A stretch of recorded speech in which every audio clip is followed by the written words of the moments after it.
एक बड़े से अस्पताल के बाहर पार्किंग में खड़ी अपनी कार के अंदर स्टीयरिंग पर सिर टिकाकर वह महिला गुमसुम बैठी हुई थी। उसके दिल में बुरे बुरे ख्याल आ रहे थे।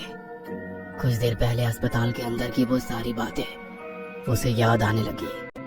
कुछ देर पहले अस्पताल के गलियारे से चलते हुए वो आईसीयू रूम तक पहुंच गई। आईसीयू कमरे के दरवाजे के ऊपर लगे कांच से उसने अंदर झांक कर देखा। उसका पति बेहोशी की हालत में बेड पर पड़ा हुआ था।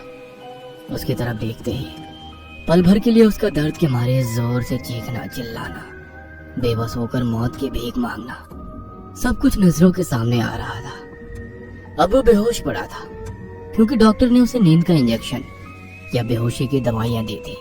पर जैसे ही दवाइयों का असर खत्म होकर वो होश में आएगा, फिर से उसकी वही कलेजा कांपने वाली चीखें शुरू हो जाएगी। आज 2 दिन हो गए थे वो अस्पताल के बेड पर ऐसे ही पड़ा हुआ था और डॉक्टरों ने अब तक उसे कुछ भी कहा नहीं था। फिर भी डॉक्टरों की परेशानी वो समझ चुकी थी। अभी तक उसकी बीमारी का पता डॉक्टर नहीं लगा पाए थे, पर अब वो जान चुकी थी कि उसका पति किसी ऐसी बीमारी से ग्रसित था जो आम इंसान की पहुंच से और इलाज से भी बाहर थी। उसका दिल भर आया, आंखों से पानी छलकने लगे। अपने पल्लों से आंखें पोंछकर वो डॉक्टर साहब की केबिन के अंदर गई। देखिए, अपने आप को संभालिए। हम अपनी तरफ से पूरी कोशिश कर रहे हैं। वैसे जल्दी ही रिपोर्ट आ जाएगी। अपनी इसी रूम में बैठे वो बुजुर्ग डॉक्टर अपने सामने कुर्सी पर बैठी उस बेहद खूबसूरत महिला को समझा रहे थे। डॉक्टर साहब, चाहे कुछ भी कीजिए, चाहे जितना पैसा खर्च हो मैं दे दूंगी, पर मेरे पति को बचा लीजिए। मैं आपके आगे हाथ जोड़ती हूँ। और वो महिला हाथ जोड़कर उनके सामने सिसकियां लेने लगी। देखिए, हम अपनी तरफ से पूरी कोशिश कर रहे हैं, आप भरोसा रखिए। डॉक्टर साहब आगे कुछ बोलते कि तभी उनके केबिन का दरवाजा खोलकर नर्स अंदर आई। उसने एक बंद लिफाफा डॉक्टर साहब के हाथ में रख दिया। डॉक्टर साहब ने लिफाफा खोलकर अंदर के रिपोर्ट पढ़ने शुरू कर दिए। रिपोर्ट पढ़ते वक्त वो हैरान परेशान नजर आ रहे थे। एक एक रिपोर्ट को 2-3 बार देख चुके थे। वह महिला डॉक्टर साहब के परेशान चेहरे की तरफ देखकर और ज्यादा घबरा गई। वह डरी सहमी महिला को समझ में नहीं आ रहा था कि डॉक्टर साहब क्या कहने वाले हैं। क्या बात है डॉक्टर साहब, वो ठीक तो हो जाएंगे ना? अरे आप परेशान मत होइए, आप कल से यहीं पर हैं। आप घर जाइए और फ्रेश होकर आइए। आप काफी थक गई हैं। हम कल सुबह बात करेंगे, ठीक है? डॉक्टर साहब की बात मानकर वह केबिन से बाहर निकली और दरवाजा बंद कर लिया। पर दरवाजे पे लगे कांच से जाते जाते उसने अंदर देखा तो डॉक्टर साहब कुछ परेशान होकर नर्स से बात कर रहे थे और किसी की आवाज से वो अपने ख्यालों से बाहर निकली। मैम साहब, जरा गाड़ी आगे लेंगी? अस्पताल का सिक्योरिटी गार्ड उसे कुछ कह रहा था। उसने कार स्टार्ट की और उदासी भरे चेहरे से अपनी कार लेकर घर के लिए निकली। रात के करीब 10 बजे होंगे। शहर की आवाजाही से दूर अपने आलीशान बंगले के गेट के सामने आकर उसने हॉर्न बजाया। एक बुजुर्ग महिला ने गेट खोल दिया। अपनी कार दूसरी कार के पीछे लगाकर वो कार से उतरी और बंगले के सामने बने लॉन में रखी एक कुर्सी पर आकर बैठ गई। उसने अपने पल्लू के नीचे हाथ में कुछ छुपा कर रखा था। अपनी नौकरानी की तरफ देखते हुए उसने कहा, आज काफी ठंड है, जरा आग जलाओ ना। जी मैम साहब। वो नौकरानी सूखी लकड़ियां लाने पास ही के कमरे में गई।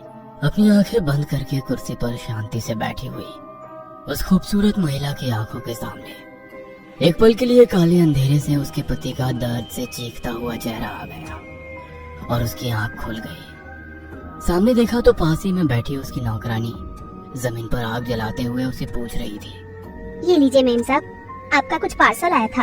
एक बंद किताब के आकार का बक्सा हाथ में देकर नौकरानी ने पूछा, अब कैसी तबीयत है साहब की? नौकरानी की बात सुनकर एकदम से उसकी आंखें नम हो गई। समझ नहीं आ रहा क्या करूं। जो हो रहा है वो क्या सही है? जो मैं कर रही हूँ क्या वो सही है? या जो आज तक हुआ वो सही था? और जो आज हो रहा है उसके बाद क्या सब सही हो जाएगा? अपनी मालकिन की बात सुनकर उस बुजुर्ग महिला ने कहा, मीम साहब, फिक्र मत कीजिए। जब कुछ अच्छा होने वाला होता है तो ईश्वर हमारी परीक्षा लेते हैं। हमें बुरे वक्त से गुजरना ही पड़ता है। उसने हाथ में लिया वो पार्सल खोल दिया। अंदर एक किताब थी। किताब के ऊपर एक महिला की हाथ से बनी तस्वीर थी जो काफी हद तक उसी की तरह लग रही थी और नीचे नाम लिखा था मेनका। एक हाथ से उसने अपने पल्लू के नीचे छुपा कर रखी उस चीज को पकड़ रखा था और दूसरे हाथ में ली हुई किताब पढ़नी शुरू की।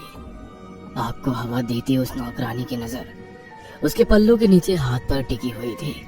किताब का पहला पन्ना पढ़ना शुरू किया। वह मेनका की शादी की पहली रात थी।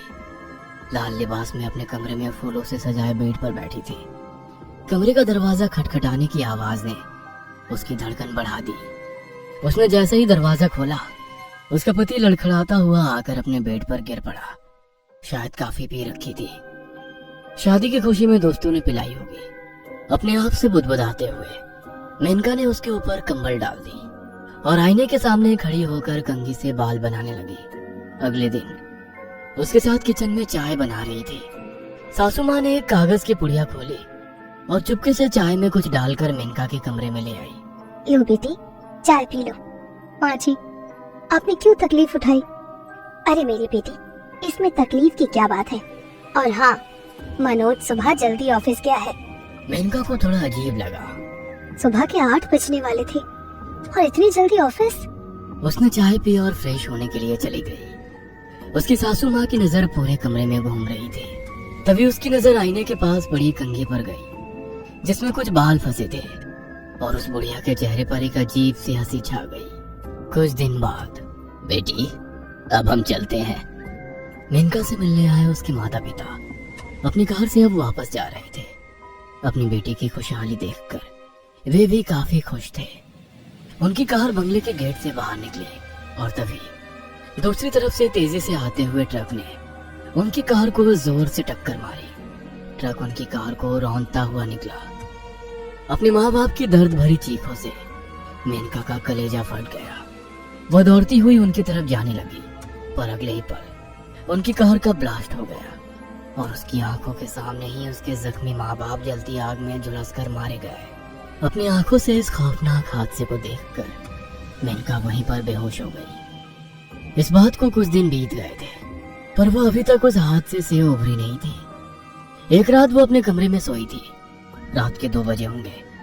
उसे एकदम से वो हादसा आंखों के सामने आ गया और जोर से चीखती हुई वो नींद से जाग गई। उसे इस तरह चीखकर उठता देखकर मनोज को काफी गुस्सा आ गया। उसने जोर से गाल पर थप्पड़ मारा और उसके बाल पकड़कर गुस्से में कहा, अच्छा होता तो भी मारी जाती, कम से कम मुझे छुटकारा मिलता। अपने पति की वो दिल तोड़ने वाली बात सुनकर मेनका की आंखों से आंसू बहने लगे, पर वो वैसे ही बेड पर पड़ी रोती रही। लग रहा था माँ बाप होते तो दिल का दर्द उन्हें बताती, पर भगवान ने उन्हें पहले ही छीन लिया था। कि तभी उसे अपने बेडरूम के दरवाजे के बाहर किसी की हलचल महसूस हुई। आंसू पोंछकर वो बेड से उठी और उसने धीरे से बेडरूम का दरवाजा खोला और बाहर झांक कर देखा तो उसकी सासू माँ घर से निकलकर पीछे वाले गोदाम की तरफ जा रही थी, पर उसने ज्यादा ध्यान नहीं दिया। वह दरवाजा बंद कर दोबारा अपने बेड पर लेट गई। कुछ दिन बाद शादी की पहली सालगिरह थी। उसने लाल साड़ी पहनी थी। बालों में सजाए रजनीगंधा के गजरे की धीमी खुशबू हवा में फैली हुई थी। मनोज की पसंद का खाना उसने बनाया था, पर रात के 10 बजने के बाद भी मनोज घर नहीं आया। इंतजार करती रही। न जाने कब डाइनिंग टेबल पर ही उसकी आंख लग गई। गाड़ी की आवाज सुनकर उसकी नींद खुल गई। खिड़की से झांक कर देखा तो मनोज आया था। करीब रात के 12:30 बज गए थे। उसने जल्दी जल्दी खाना गर्म किया। तब तक मनोज कुर्सी पर आकर बैठ गया। उसने मनोज की प्लेट में खाना परोसा और पानी दे रही थी, पर पानी का ग्लास से थोड़ा पानी मनोज की शर्ट पर गिरा। गुस्साए मनोज ने चमड़े की बेल्ट से उसे बुरी तरह से पीटना शुरू किया। मेनका की दर्द भरी चीखें सुनकर उनकी नौकरानी अपने कमरे से दौड़ते हुए आई, पर मेनका की हालत और मनोज का गुस्सा देखकर वो बिना कुछ बोले वापस चली गई। मनोज सो गया था, पर मेनका डाइनिंग टेबल पर बैठी अभी भी सिसकियां ले रही थी। उसके कंधे पर किसी ने हाथ रख दिया और उसने आंसू भरी नजरों से मुड़कर देखा। उसकी नौकरानी पीछे खाने की थाली लेकर खड़ी थी। मालकिन, कुछ खा लीजिए। इसके बजाय जहर खिलाएंगी तो आपका एहसान होगा। मरना चाहती हो? नहीं मर सकती। आपको ना मरने की इजाजत है, ना यहाँ से भागने की। अपने नौकरानी की बात सुनकर वो काफी हैरान हो गई। आप ऐसा श्राप क्यों दे रही हैं? श्राप नहीं दे रही, बल्कि तुम्हें हकीकत से रूबरू करा रही हूँ। इतना कहकर उसने मालकिन का हाथ पकड़ा और घर के दरवाजे से बाहर ले आई। घर के पीछे बने गोदाम का दरवाजा खोला। अंदर टूटी फूटी कुर्सियां, टेबल, अलमारियां, काफी सामान बिखरा पड़ा था। दीवार पर लगा लाइट का स्विच ऑन कर दिया और दोनों संभल कर भीतर की ओर चलने लगे। आगे चल रही नौकरानी एक कोने में रखी अलमारी के पास पहुंच गई। अलमारी पर लगी कुंडी को धीरे से सरकाया और दरवाजा खोला और दोनों की नजरें अलमारी के भीतर रखे एक चीज पर गई। मेनका हैरान परेशान होकर उस चीज को देख रही थी। उस चीज को देखकर उसके बदन में जैसे सिहरन दौड़ गई। घबराइए मत मीम साहब, मैं आपकी मदद करूंगी। कुछ दिन बाद मेनका सोफे पर बैठे घर के बंद दरवाजे की तरफ देख रही थी। उसके दिमाग में कुछ तो चल रहा था। नौकरानी ने चाय उसके सामने टेबल पर रखे। तभी घर के फोन की घंटी बजी। चाय की चुस्की लेते हुए मेनका उस फोन को देख रही थी। नौकरानी ने जाकर फोन उठाया और मेनका की तरफ देखा। अस्पताल में खड़े पुलिस वाले ने मेनका की तरफ देखते हुए कहा, आपके पति हमें एक होटल के कमरे में कॉल गर्ल के साथ मिल गए। जलते सिगरेट से उसके शरीर को जख्मी किया और उसने हमें फोन किया। इंस्पेक्टर साहब आगे कुछ बोलते हैं कि तभी रूम का दरवाजा खोलकर डॉक्टर साहब बाहर आ गए। शराब के साथ जोश बढ़ाने वाली दवाइयों का ओवरडोज हो चुका है, जिसकी वजह से उनकी बॉडी पैरालाइज हो चुकी है। डॉक्टर साहब की बात सुनकर वो तो उठ गए। अब उसे अपने पैरालाइज पति की देखभाल करनी थी। कुछ दिन ऐसे ही गुजर गए। एक सुबह बुखार से तप रही मेनका बेड पर सोई हुई थी। उसके सामने कुर्सी पर बैठे मनोज ने सिगार सुलगाई और शराब के घूंट पीते हुए उसका जिस्म निहारने लगा। उसकी खूबसूरती मनोज की आंखों में जैसे चुभ रही थी। कुर्सी से उठकर वो उसके पास जाकर बैठ गया और मुंह में भरा सिगरेट का धुआं उसके जिस्म पर फूंकते हुए मुंह पर फूंक दिया, जिससे खांसते हुए उसकी नींद खुल गई। और अगले ही पल मनोज ने जलती सिगरेट को उसके सीने पर ही मसल दिया। एक दर्द भरी चीख मेनका के मुंह से निकली, पर उसका मुंह दबाकर उसके जिस्म से खेलने लगा। रोते रोते वो बाथरूम में चली गई और कपड़े उतार दिए। नल का ठंडा पानी शुरू कर अपने जलते घाव का दर्द कम करने लगी। वैसे कहीं जलने के दाग उसके गले पर, सीने पर, पीठ पर नजर आ रहे थे। उसी रात अपने घर के बगीचे में कुर्सी डालकर बैठी हुई थी। सुबह जले हुए सिगरेट से हुए जख्म में अभी भी दर्द हो रहा था, पर इस दर्द को बर्दाश्त करने के अलावा उसके पास कोई और चारा ना था। अपने कमरे के भीतर बेड पर पड़े मनोज की नजर बगीचे में कुर्सी पर बैठी मेनका पर गई और उसे गुस्सा आ गया। अपनी दवाइयां खाने के लिए वो उठा, गोली मुंह में डाली और पानी का ग्लास उठाने लगा, पर वो हाथ से छूट गया। तब तक गोली से पूरा मुंह कड़वा हो चुका था। उसका गुस्सा 7वें आसमान पर पहुंच गया। गोली मुंह से थूक दी, टेबल पर रखी बेल्ट उठाई और पैरालाइज हुआ आधा जिस्म घसीटते हुए बाहर आ गया। गार्डन में बैठी मेनका आंखें थोड़ी खोलकर उसे अपनी तरफ आता देख रही थी। जमीन पर उगी घास के ऊपर अपना पैर घसीटता हुआ वह मेनका के सामने आकर खड़ा हो गया और गुस्से से कहा, आज तो तेरी चमड़ी उधेड़ दूंगा। मेनका ने धीरे से मुस्कुराते हुए उससे कहा, आज सब खत्म हो जाएगा। आज इस नर्क से मैं हमेशा के लिए आजाद होने वाली हूँ। आजाद? उसके लिए तुझे अपनी जान देनी पड़ेगी। मुझे पता है, इसीलिए तो आज मैंने वो किया है जो तुम सोच भी नहीं सकते थे। इतना कहकर उसने अपने पल्लू के नीचे हाथ में दबाकर रखी एक चीज बाहर निकाली। मनोज की नजर उस चीज पर पड़ी और कुछ पल वैसे ही हैरानी भरी नजरों से देखता रहा और अगले ही पल डर के मारे उसके चेहरे का रंग उड़ गया। हाथ में कस के पकड़ा हुआ बेल्ट कब गिरकर जमीन पर गिर गई उसे खुद पता नहीं चला।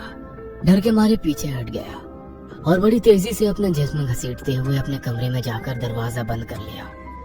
मेनका कुर्सी पर बैठे मुस्कुरा रही थी और मनोज की दर्द भरी चीखों से पूरा कमरा दहल गया और कमरे का सामान तोड़ फोड़ रहा था।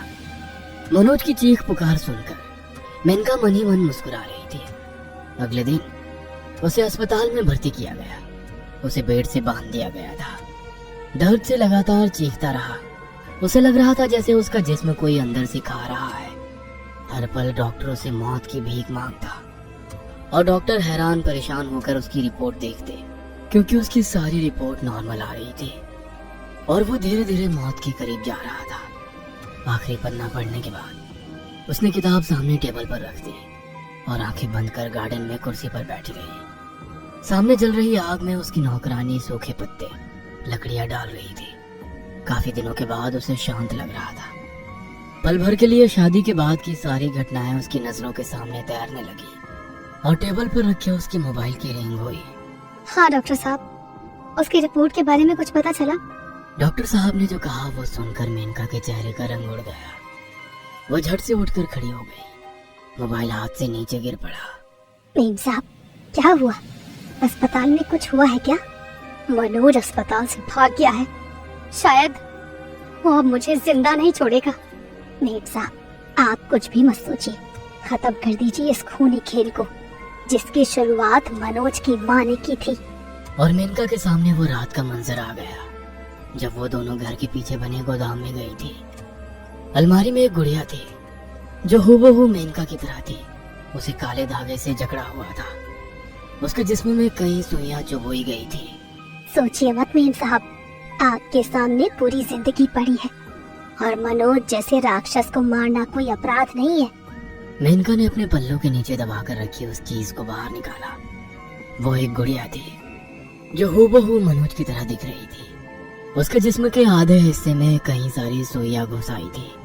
जैसे ही मेनका ने उस गुड़िया की गर्दन मरोड़ी, रात के अंधेरे में एक पुरुष की दर्द भरी चीख गूंज उठी। वह सुनकर मेनका का दिल दहल गया। वो गुड़िया को जितना मरोड़ती उतनी ही ज्यादा चीखें चारों ओर सुनाई देती। नौकरानी ने गुड़िया को उसके हाथ से छीनकर उस जलती आग में फेंक दिया और अगले पल घर के पार्किंग में खड़ी वो कार अचानक धूम धूम कर जलने लगी, जिसमें बैठकर कुछ देर पहले मेनका घर आई थी।